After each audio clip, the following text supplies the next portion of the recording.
గాక అందరూ బాగున్నారండి. అందరూ సంతోషంగా ఉన్నారా? సంతోషంగా ఉండాలి. తర్వాత దేవుని తలుచుకొని మనం దుఃఖించాలి. అప్పుడే ఆయన ప్రజల్లో ఒకరిగా మనం లెక్కించబడతాం. చూడండి, 1 కొరింథీ 5వ అధ్యాయం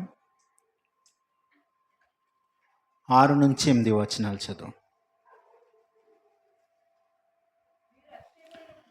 మీరు అతిశయపడుట మంచిది కాదు.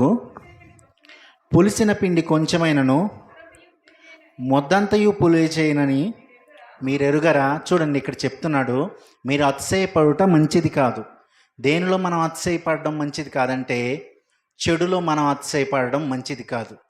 అది ఏంటంటే, కొంచెం చిన్న తప్పిదం ఉన్న ఒక పాలు మంచి పాత్రలో పాలు ఉంటే ఆ పాలల్లో చిన్న విషం చొక్కేస్తే పనికొస్తాయా? మొత్తం విషపూరితం అవుతాయి. అవి తాగిన వారు తప్పకుండా మరణిస్తారు. అలాగే మనం అతిశయపడటం మంచిది కాదంట. అది దేని నిమిత్తం అతిశయపడకూడదంటే చెడును చూచుకొని మనం అతిశయపడడం మానేయాలి. చెడును చూచి మనం విసర్జించాలి. ఆ చెడు ఏ విధంగా ఉందంటే, మన సవి జీవితంలో, మన నిత్య జీవితంలో ఒక పరిపాటి అయిపోయింది. ఎల్లప్పుడూ మనం జీవించే జీవితంలోనే అది ఒక భాగం అయిపోయింది చెడు అనేది. దాంట్లో కొంచెం ఉన్నా కానీ అది ముద్దంతయు పులిచేస్తుందండి. అక్కడి నుంచి చదవండి. మీరు పులిపిండి లేనివారు గనుక క్రొత్త ముద్ద అవుటకై పాతదైన పులిపిండిని తీసి పారవేయుడి. ఇంతేకాక క్రీస్తు అను మన పస్కా పశువు వధించబడెను గాక. చూడండి, ఇక్కడ పిండి అనే విధానం ఎందుకు తీసుకొచ్చాడంటే, దేవుడు పస్కాలో తనకి అర్పణగా అర్పించాలనే ఉద్దేశంతో తను తీసుకొచ్చాడు.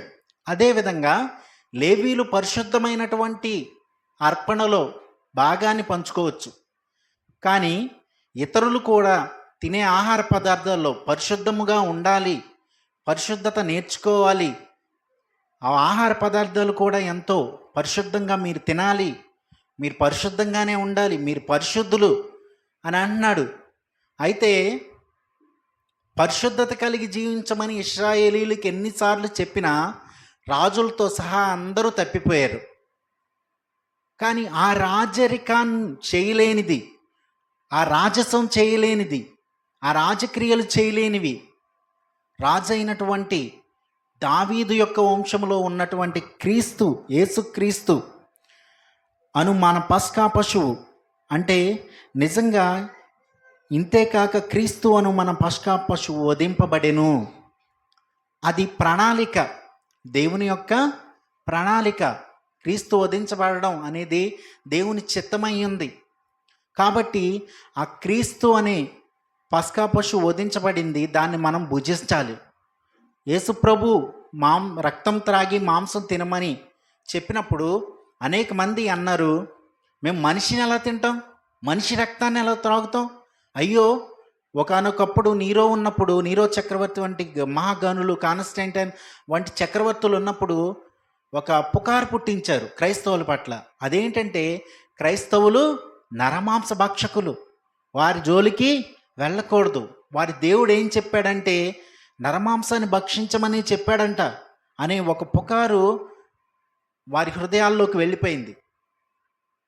ఒక క్రైస్తవుల్లా ఎప్పుడు చూస్తాడంటే, పరిశుద్ధతను ఎరిగినప్పుడు, దేవుని గురించి పరిపూర్ణంగా తెలుసుకున్నప్పుడు తప్పకుండా తెలుసుకుంటాడండి. చూడండి, క్రీస్తు అను మన పస్కా పశువు వధింపబడిన అక్కడి నుంచి చదువు. కనుక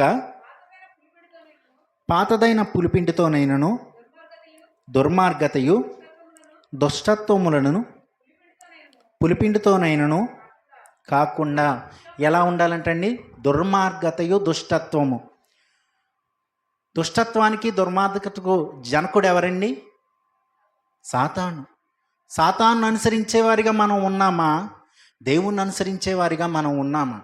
చూడండి, సాతాను దేవుని యొక్క క్రియలను లయపరచాలని చెప్పి యేసుప్రభు పుట్టినప్పుడే ప్రణాళికలు రచించుకొని కూర్చుంది. అవునా కాదా? యెహోవా దేవుడు సృష్టినంతా సృష్టించిన తర్వాత ఆదామును తయారు చేసి ఆదాముతో ముచ్చటిస్తుండో చూచి సాతానుడు